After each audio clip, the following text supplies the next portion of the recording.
Hi, today we are going to talk about next large campaign and the famous Battle of Poitiers. Stay tuned.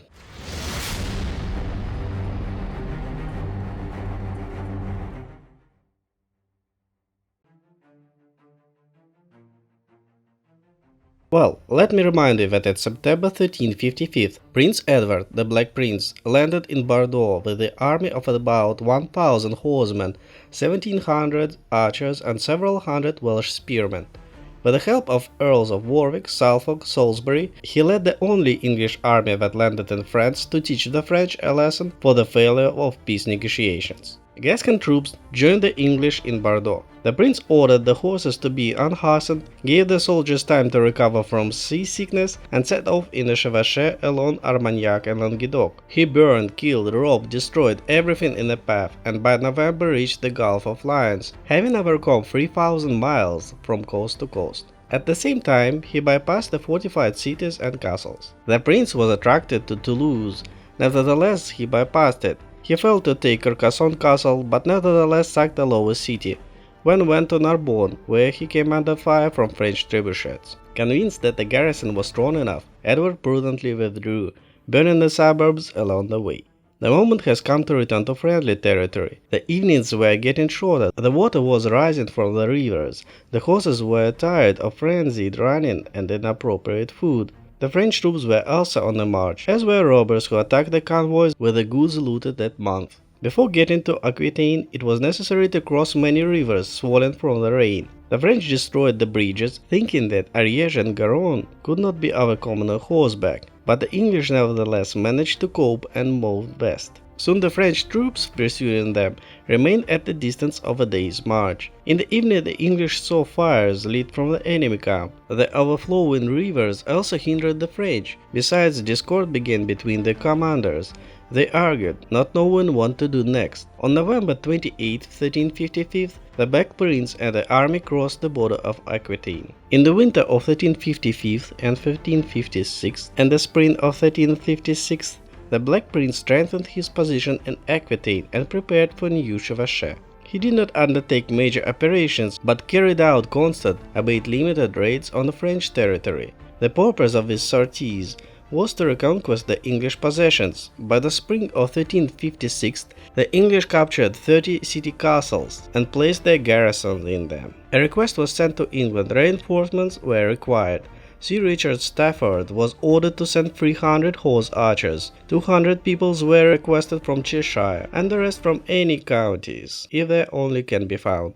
The soldiers had to be checked, equipped, sent to Plymouth, where they had to immediately board the ship following to Bordeaux. In any case, it was necessary to get reinforcements before Palm Day on May 15, 1356. Additional weapons were also required, so the prince sent one of ship's supplies, Robert Pivot of Brookford, to England to buy 1,000 bows, 2,000 quivers of arrows, and 57,600 bowstrings. The consumption of bowstrings was very significant. Pipot had problems purchasing arrows, since all the armories had already been bought up by the king, and new arrows had to be made. To fulfill the order, the craftsmen worked day and night. There were no problems in recruitment though. As long as soldiers were available, all the population was greatly thinned after the plague. The salary was decent. Besides, it attracted the possibility of robbery and receiving a ransom for captured enemy soldiers. They were paid every day, and the commanders, in addition to salaries, were entitled to a bonus of 100 marks, approximately 66 and 66 pounds for every 30 soldiers once a quarter.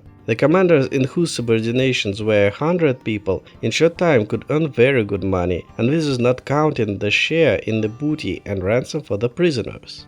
From the English point of view, it was very important to meet in battle with the main French royal army and defeat it. Despite the success of the 1355 campaign, the English still could not force the French to recognize the legitimacy of English France. A decisive battle was required, one that could end the war. The English again planned an attack on the central France from three sides. Henry Lancaster was to attack from Normandy, King Edward from Calais, and Black Prince from Aquitaine.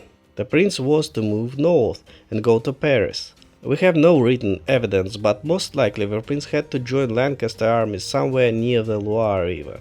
The costs of the venture were enormous. Maintaining 3 armies, managing scattered garrisons, defending Calais and Aquitaine in 1355 and 1356 alone, £100,000 sterling were allocated, with about half of this money going to Black Prince's army. However, England could afford this, partly thanks to taxes, although most of the operation was paid from custom duties and income from previous campaigns, including ransom from prisoners. John had big problems in France. The policy of avoiding battles in the hope that England could soon run out of money and the English would go home completely failed. The king failed to protect those whom he considered his subjects, his government was torn by divisions, and the country continued to suffer from a turmoil caused by the plague. His own son and heir, together with the King of Navarre, plotted against him. John was in dire need of money, without which it was difficult to continue the war. The shortage was so great that the king declared a moratorium on a payment of government debt, which led to the bankruptcy of both rich and humble merchants. The latter may have been the main achievement of Prince Edward in the previous year, for as a result of a chevauchée committed in the area of Bordeaux to Mediterranean, the French economy was completely destroyed. It is estimated that as a result of the destruction of Carcassonne and Le Mans alone, the French were deprived of the means of capable supporting 1,000 heavy armed soldiers. English propaganda largely contributed to the fact that John allowed the English to move around the country whenever they pleased. Taking advantage of this, they instilled the local population that the king wasted state money, tortured them with taxes, while under the lawful king of France, Edward III, life would be much better. The only way out for John would be to meet all English reinforcements, and if we take into account that the English nobility was dissatisfied with the king, ready to deprive him of the throne and even his life, then John is better off abandoning his strategy and agreeing to fight the English on favorable terms for the French. Recruitment was announced along the entire course of Loire River. On August 4, 1356, the Black Prince moved to Paris. Since he could not allow the French army to take advantage to his absence and invaded Aquitaine, Edward left Seneschal John Shiverstone with 2,000 troops for himself. Prince Edward had about 5,000 soldiers left, including 3,000 archers, 2,000 horsemen, and a few grooms. The entire army was mounted, so it could come quickly without stopping for a long time, so that the enemy did not take advantage of its smaller number, and the English entered battle only when it was beneficial to them. As in previous chevauchées, the army bypassed the well-fortified fortresses and the city and paid attention only to weakly defended ones, and those where the walls were not in the best conditions. In this case, the army quickly captured them, along with the supplies of food and wine. The princess's wagon train was small and was intended mainly to transporting loot, spare arrows and weapons.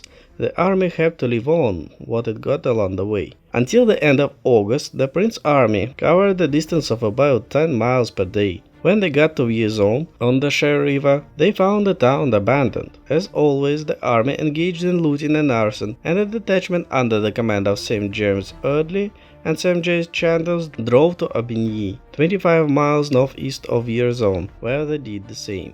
Audley and Chandos, as well as many, Holland and Dagworth, were the very humble origins, but thanks to the war they managed to rise their status and enrich themselves. In 1356, Audley, the illegitimate son of a knight from Oxfordshire, was about 38. Chronicles first mentioned him in 1346-1347 during the expedition of Edward III. Then he was in the retinue of the Prince of Wales. Audley took part in the Battle of Crécy and the Siege of Calais. It is not known whether he was knighted, but he was a member of the Order of Garter. As to the John Chandos, you can learn more about him in this video. Audley and Chandos completed their distracted war in Aubigny, and on the way back encountered the French band of robbers led by Philippe de Cambrai, nicknamed perhaps because of his appearance Grimorton. From the French captured in his skirmish, the Black Prince learned that the enemy was not as far away as he had expected. By this time, John had assembled an army and moved its units to Chartres, but he did not have a clear idea of where the English were. Through the wide 50-mile strip of destruction stretching toward Paris, and through the crowds of refugees, John saw from which side the Black Prince was advancing, but did not know how far he had advanced. The French knew only that the English had crossed Loire, and this gave an advantage because there was a flood on the river. The French hoped to drive English army into a trap without giving it a chance to escape. Approaching their zone, the Black Prince must have realized that he could not be able to join with Lancaster. The Earl probably figured that if he continued to march toward Tours, then he would meet the French army earlier than the Prince Edward. Lancaster was not going to engage the hopeless battle and prudently retreated, sending a message to the French king that he would not fight, but would go wherever he likes. Message for you, sir. The Black Prince's expedition did not depend on joining with Lancaster, and now, when this became impossible, Edward refought the situation. He was not afraid of a decisive battle with the French. On the contrary, he hoped for it, but it would be unresponsible to move to Paris without the help of Lancaster's army. The battle was to take place in the place chosen by the prince. This is how he uses the English tactics in the best possible way, according to which one should not engage in a battle on the terms dictated by enemy. It was not good to go back along the way he had come here, since the prince had cleared the territory. There was no way to get wood or fodder from the horses. Wherefore Edward decided to move westwards. In this case, it was possible to leave the plundered places and then he will return to Bordeaux if the opportunity does not turn up for a decisive battle. It should be noted that the young Edward showed great confidence in himself and his people. I also made a video about him. If you are interested, you can watch it here. The Black Prince calculated that his cavalry would easily overtake the heavy French army and therefore moved along the river Cher to Romantin on Loire to take the city under siege. The prince could not leave behind the enemy garrison. Moreover, he hoped that the French could try to free the city and then he would impose a battle on them. If John doesn't take the bait, the Edward will at least take the city and leave before the French can intervene. It took 5 days to conquer Romantin. When the walls collapsed and the fortress was engulfed in fire, the city was forced to surrender, but the French never made an attempt to lift the siege. The English lost a lot of time crossing Loire in the Tours area, although perhaps the stop was dictated by the hope of Lancaster's army would finally unite with the prince's army. The French destroyed all breaches across Loire, from Tours and farther to the northeast to Blois. As a result, on September 11, never finding a crossing and not meeting the Earl of Lancaster, the prince slowly moved south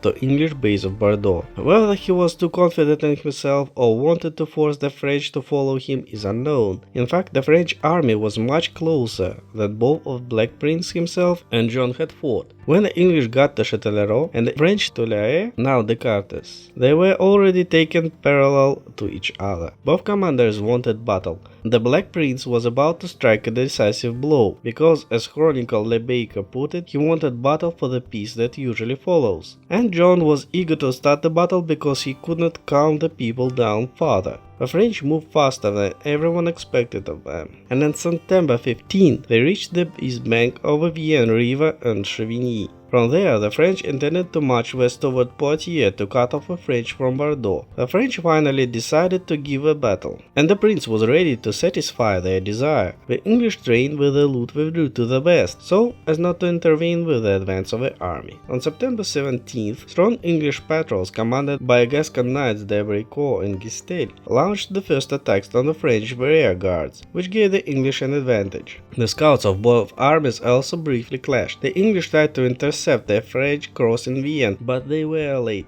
The English army took up a position at Plateau southeast of Poitiers, and the English army was located on the south side. The next day, on a Sunday, the English army sought a position suitable for battle until dawn and halted near Noyers-Maupertuis, about 4 miles southeast of Poitiers. On the initiative of Périgold, the day passed in negotiations. The cardinal rushed to and from, trying to persuade opponents to come to an agreement and avoid battle. Finally, Prince Edward agreed to meet. On the French side there were 2 archbishops. Count Tocqueville in Cayenne he was captured but was ransomed for £6,000, and 3 other aristocrats. The English side was represented by Earl of Warwick and Suffolk, and senior commanders included Audley, Chandos, and Sir Bartholomew Bourgesh. Bourgesh also made a name for himself in the war, although compared to others he stated from a more comfortable position. He was a great-nephew of Lord Badlesmere, whose wife, in 1362, refused to welcome Queen Isabella at Leeds Castle, and after the invasion unoffended Isabella and Mortimer, the family lost their estate, but after a while they regained it. At the time of the coup d'etat of Edward III, they again briefly lost their castle, but in the end they regained their rights.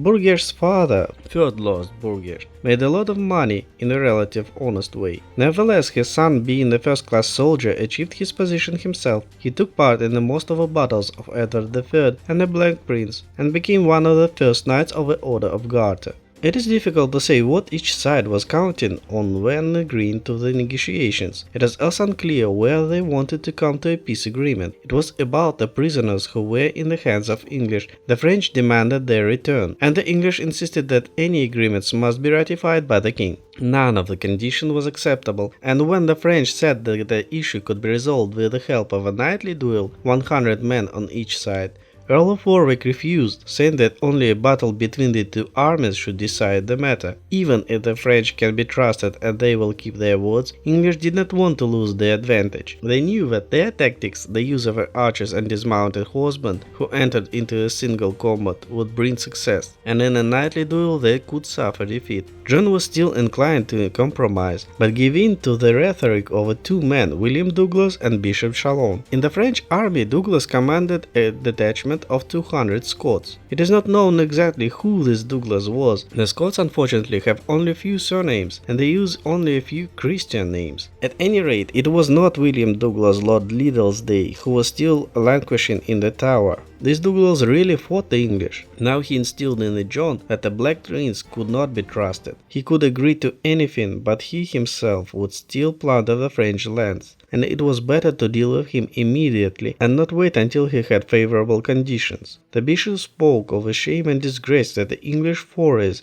brought upon the King of France. Besides, he added, the English were running out of supplies and are cut off from their base, and the number of their army is many times inferior to the French army. He persuaded John the negotiation to break off. The behavior of Perigold only increased the suspicion of the English about the papal peacekeepers. The French called for reinforcement. They called in 1,000 more heavy armed soldiers. The English wasted no time, and while negotiations were going on all Sunday, they were preparing their position. I have already made a separate video about Battle of Poitiers, you can watch it here. I would just like to note that the French finally began to try to change their tactics. Despite his many inherent shortcomings, John learned to heed sound counsel. Many commanders dealt with English, if not under Crecy, then in Normandy or Brittany. Sir William Douglas fought them in Scotland as well as in France. The commanders told the king that sending heavy armed horsemen against the dismounted English would be like committing suicide. The only way out for the French is to dismount too.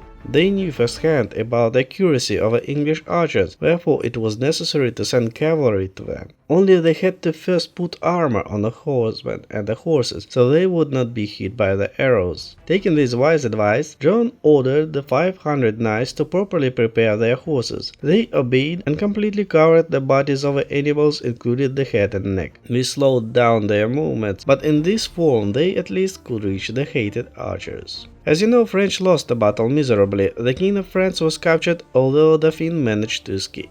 France lost about 2,500 people killed that day, and although 5,000 was total including wounded, may not seem as much as a large figure. These people were very dear to the country. Losses dealt a terrible blow to the French nation. The country in fact became incapacitated. The main people in the administration were either killed or captured. The English won not only a tactical but also a huge strategic victory that could have ended the war. The English losses, oddly enough, were small, no more than a few hundred killed and wounded, although among the latter was St. James Audley. They carried him to the tent, took off his armor and put him on the bed. While Edward's battle was in the rear, Audley asked the prince for permission to join the battle and rushed into the thick of the battle. This behavior was responsible, but the Black Prince and the other aristocrats as well liked it. After the battle, Audley received a pension of £300, which was a salary of a knight's for about 16 years of service.